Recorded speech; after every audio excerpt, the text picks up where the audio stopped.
Lucinta Luna kembali mengupdate kondisi terkininya pasca operasi pemotongan leher dan tulang rahang. Masih dalam balutan wajah penuh perban dan memar, Lucinta Luna terlihat mulai membaik. Sudah bisa berjoget setelah lakukan operasi pemotongan leher dan rahang, Lucinta Luna singgung kondisi tulang ekor. Ia bahkan sudah bisa melakukan tarian TikTok. Dalam balutan baju berlengan kelelawar yang tampak mirip daster, Lucinta berjoget dalam suasana remang-remang. Dirinya tampak menggerak-gerakkan tangannya ke atas kanan dan kiri. Dalam captionnya, Lucinta menyebut jika dirinya tengah belajar berdiri. Lucinta menyinggung keadaan tulang ekornya. Diketahui, Lucinta Luna telah selesai menjalani operasi keduanya. Ia melakukan perbaikan di rahang dan melakukan bedah operasi tulang ekor. Lucinta Luna memplesetkan tindakan bedahnya dengan gergaji rahang dan potong tulang ekor. Hal ini ia ungkapkan di akun TikTok @lucintaluna12 pada Selasa 12 Juli 2022. Satu hari setelah operasi kedua selesai, Lucinta Luna nampak masih berbaring di rumah sakit.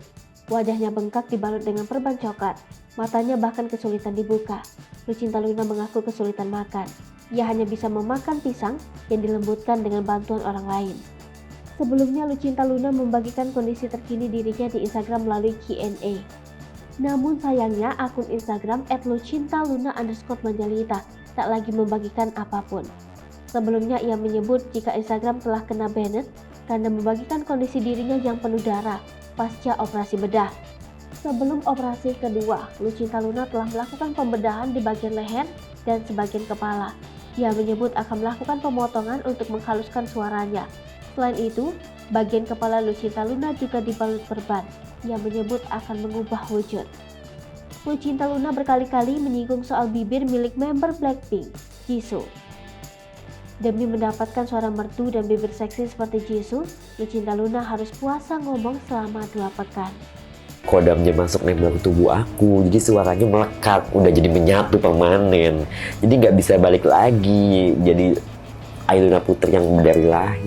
Hai pemirsa Sri Popo TV, jangan lupa komen, like, dan subscribe, serta tonton terus berita-berita terupdate